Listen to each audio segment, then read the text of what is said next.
सभी को जय मसीह की। ग्रेटर ग्रेस कलीसिया में आप सभी का स्वागत है। और आज के दिन के लिए धन्यवाद देते हैं परमेश्वर को कि परमेश्वर ने हम सबको एक अवसर दिया।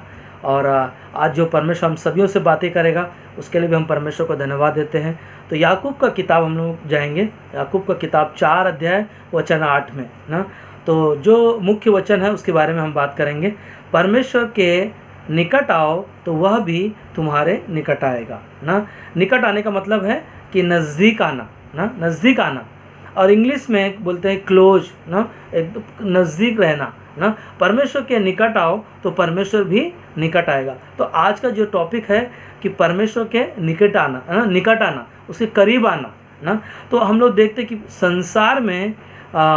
संसार में परमेश्वर ने क्या किया, स्वर्ग छोड़कर इस धरती पर हमारे आपके निकट आया, हमारे आपके करीब आया, हमारे आपके क्लोज में ना, नज़दीकी में आया। और हम सब ने क्या किया, और उसके नाम से ना उद्धार को स्वीकार किया। और वो उद्धार जो आज हमें और आपको मिला, पूरे जगत के लिए यीशु मसीह आया। और संसार में आज कई लोग हैं ना, कई लोग हैं इस संसार में कई हालातों से गुजर रहे हैं, परंतु उनके पास परमेश्वर नहीं है। और आज कई लोगों के जीवन में अंधकार है, पाप है, बुराई है, परंतु परमेश्वर को हम धन्यवाद देते हैं कि परमेश्वर हमारे आपके करीब है। और परमेश्वर ने हमें और आपको चुना ताकि हम और आप परमेश्वर की आराधना करें, उसकी बड़ाई करें। और इसीलिए परमेश्वर ही है जो हमसे और आपसे आज वो बातें करेगा। और हम लोग देखेंगे कि बाइबल में देखेंगे कि यूसुफ का जीवन के बारे में, मैं उसके बारे में पढ़ रहा था। उसके जीवन में मैं देख रहा था, उसके भाइयों ने उसके जीवन को खड्डे में डाला, बेचा गया। और फिर उसको बेचने के बाद में वो उसको जेल में गया, फिर व्यभिचार में पकड़ा गया, बहुत सारी परिस्थितियों से गुजरा, परंतु उसका जीवन परमेश्वर के साथ में नज़दीकी था। और यहाँ तक कि वो जो उनके भाइयों ने उसको बेचा, सब कुछ किया, परंतु एक दिन परमेश्वर के नज़दीक में बना रहा। और परमेश्वर ने उसको ना उस शहर का प्रधानमंत्री बना दिया। वाकई में ना, जब हम और आप परमेश्वर के करीब रहेंगे, परमेश्वर हमारे आपके भी जीवन में हमेशा वो करीब रहेगा ना। और परमेश्वर का वचन हम सुना है कि परमेश्वर के निकट आओ तो वह भी हमारे आपके निकट आएगा ना। हम मूसा को देखते हैं। मूसा मिस्र देश से लोगों को छुड़ा के लेके जा रहा है। और जब समुद्र के पास, लाल समुद्र के पास पहुंचा, तो सारे लोग क्या हो रहे हैं, कुड़कुड़ाने लगे। और यहाँ पर क्या हुआ, फिरौन है ना, अपनी सेना को लेकर उनके निकट आ गया, उनके करीब आ रहा है। और वहाँ पे लोग सब क्या कर रहे हैं, कुड़कुड़ा रहे हैं। अब हमें मूसा को बोल रहे हैं कि अब हमें तू यहाँ पर मरने लेकर आया है ना, क्या वहाँ कब्रें नहीं थी, क्या हो रहा था उनके जीवन में है ना। मगर परमेश्वर ने मूसा जो था परमेश्वर के करीब था, और परमेश्वर ने उससे बातें किया। और जो फिरौन की सेना आ रही थी, और आगे समुद्र है, पीछे मिस्र के फिरौन की सेना, और साथ साथ में है ना, और दोनों तरफ आगे भी मौत है, पीछे भी मौत है। मगर परमेश्वर के करीब रहने से परमेश्वर उनकी मदद करता है ना, परमेश्वर उनकी प्रार्थनाओं को सुनता है। और वाकई में मूसा ने एक शब्द कहा ना, खड़े खड़े अब परमेश्वर के उद्धार को देखो ना। वाकई में परमेश्वर के निकट रहने से हम सब के जीवन में उद्धार आया, हम सब के जीवन में नया जीवन आया। इसलिए परमेश्वर को हमें धन्यवाद देना है और परमेश्वर की हमें बड़ाई करते रहना है ना। मैं रूत का विश्वास को देख रहा था, विश्वास उसके अंदर, नोमी उसकी जो सास है, और उसका पति मर गया नोमी का, और उसके दो बहुएं थीं। और क्या हो गया ना, उनका रूत का पति जो है ना, वो भी, उसका भी मर गया।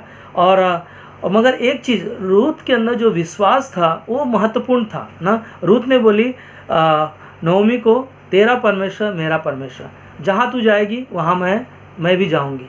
और वाकई में रूत का देखने जाएगा तो रूत का विश्वास जो था ना, उसके सास के नज़दीकी था, और सास का विश्वास परमेश्वर के नज़दीकी था ना, निकट था। वाकई में जब हम और आप परमेश्वर के निकट रहेंगे, परमेश्वर हम सब की ज़रूरतों को पूरा करता है। मैं देख रहा था कि रूत का जो विश्वास था, वाकई में और जब परमेश्वर में बनी रही, और परमेश्वर ने उसके जीवन में वो आशीष लेकर आया। हम देखते हैं कि आने वाले आगे वो जब आगे गई तो बोआज से उसका शादी हो गया। वाकई में परमेश्वर के नज़दीक रहने से हम सब की ज़रूरतों को परमेश्वर पूरा करता है, और परमेश्वर ही है जो हमसे और आपसे वो बहुत प्यार करता है। और परमेश्वर के निकट रहना हमारे लिए बहुत ही महत्वपूर्ण है ना। हम देखते हैं कि यीशु मसीह के पीछे भीड़ का भीड़ चला जा रहा है, भीड़ का भीड़ चला जा रहा है। रोज़ उनको खाना मिल रहा है, रोज़ उनको चमत्कार देखने मिल रहा है। मगर एक दिन यीशु मसीह ने उस भीड़ को कहा कि जो मेरा मांस खाएगा, जो मेरा लहू पिएगा, वही मेरा चेला है। क्या हो गया? वो सारे के सारे लोग वो कौन सी चीज़ों में निकट थे ना, खाने पीने के लिए निकट थे, यीशु मसीह के साथ घूमते थे। परंतु जब यीशु मसीह ने वो शब्द कहा, लोगों का विश्वास भटक गया।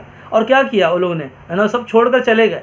तब यीशु मसीह ने 12 चेलों को पूछा, क्या तुम भी जाना चाहते हो? मगर 12 में से एक पतरस ने सवाल का जवाब दिया, हाँ, यीशु मसीह जीवन की बातें तो तेरे पास ही है ना, तुझको छोड़कर हम कहाँ जाए ना। परमेश्वर के निकट ही रहना हमारे लिए बहुत ही सौभाग्य की बात है। ये जो हालातों में हम सब घरों में हैं और इस समय हम कैद में हैं, परंतु परमेश्वर के निकट और हमें जाना है, ताकि परमेश्वर के निकट हम जाएंगे तो परमेश्वर हमारे आपके निकट भी आएगा, हमारे आपके नज़दीक आएगा, हमारे आपके और क्लोज होएगा ना। और वाकई में जब हम और परमेश्वर की संगति में बने रहते हैं, परमेश्वर ही है जो हमें और आपकी अगुवाई करता है, हम सब की मदद करता है। हम बहुत सारे चीज़ों को देख सकते हैं कि परमेश्वर से कई लोग जो दूर हैं, मगर परमेश्वर को धन्यवाद दो कि हम और आप परमेश्वर के करीब है, उसके निकट है, जो हर दिन उसके वचन को सुनते हैं और कॉन्फ्रेंस वीडियो के द्वारा हम लोग जुड़ते हैं और वचन को सुन पाते हैं और परमेश्वर के करीब जा रहे हैं ना। और जितना हो सकता है उतना हमें संगति में बने रहना है। मैं एक चीज़ और देख रहा था कि यीशु मसीह मरियम और मार्था के घर पहुंचा, और वहाँ पर मार्था जो थी, है ना, वो खाना बनाने में व्यस्त थी। मरियम ने, है ना, यीशु मसीह के चरणों में बैठकर वो है ना, यीशु के करीब निकट बैठकर और क्या कर रही है ना, परमेश्वर यीशु मसीह की बातों को सुन रही है। तो आज हमारे आपके पास भी अवसर है ना, परमेश्वर के करीब बने रहो और उसके निकट बने रहो। और परमेश्वर से जब हम कोई भी चीज़ों के लिए, है ना, बने रहेंगे और उसके निकट बने रहेंगे, परमेश्वर हमारी आपकी प्रार्थना को भी सुनता है ना।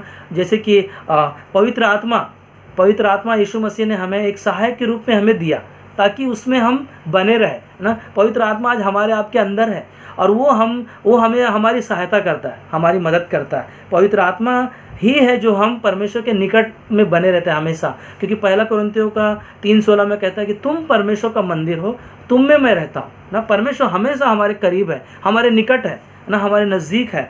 और पवित्र आत्मा ही है जो हमारे आपकी अगुवाई करता है, हमारी मदद करता है प्रार्थना में ना। प्रार्थना में हम और परमेश्वर के निकट जा सकते हैं, है ना। ये हर समय यीशु मसीह को मैं देख रहा था कि हर समय वो क्या करता था ना, पिता से प्रार्थना में समय बिताता था ना। क्या करता था? पिता के साथ में समय बिताता था। आज जब यीशु मसीह परमेश्वर के निकट रहकर प्रार्थना के द्वारा परमेश्वर के साथ में बना रहता था, आज हमें भी परमेश्वर के निकट बने रहना है, ताकि परमेश्वर हमारे आपके निकट रहे, हमारे आपके करीब रहे, है ना। और हमें परमेश्वर के निकट कैसे हम रह सकते हैं ना, कैसे रह सकते हैं ना।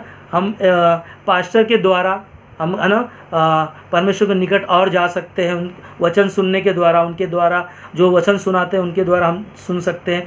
टीचर, बाइबल कॉलेज जो टीचर है उनके द्वारा हम और करीब आ सकते हैं ना, भेदों को जान सकते हैं, वचन को गहराई से हम सीख सकते हैं। और कलीसिया जाने के द्वारा, है ना, कलीसिया में जब हम वचन सुनते हैं, संदेश सुनते हैं, उसके द्वारा और संगति के द्वारा और परमेश्वर के वचन के द्वारा हम और संगति में बने रहें, है ना, और निकट बने रहें। परमेश्वर के निकट जब हम परमेश्वर का वचन कहते हैं तुम मेरे निकट आओगे तो मैं भी तुम्हारे निकट आऊँगा ना। आज हम और आप परमेश्वर का निकट बने हैं और परमेश्वर हमारे आपके निकट है ना, हमारे करीब है।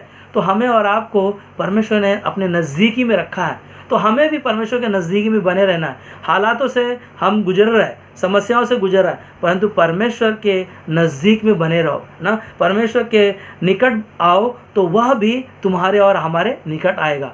और यही आज का वचन हम सब सुन रहे हैं, ताकि हम और भी परमेश्वर के निकट आए और भी परमेश्वर के वचन को सुनकर हम जान सके और परमेश्वर के, है ना, वचन को गहराई से जान सके और उसके करीब आकर हम उसकी महिमा कर सकते हैं, उसकी आराधना कर सकते हैं और उसकी बड़ाई कर सकते हैं। और ये संदेश ना आज का छोटा सा है, परंतु परमेश्वर हम सभियों से बातें करेगा। आमीन।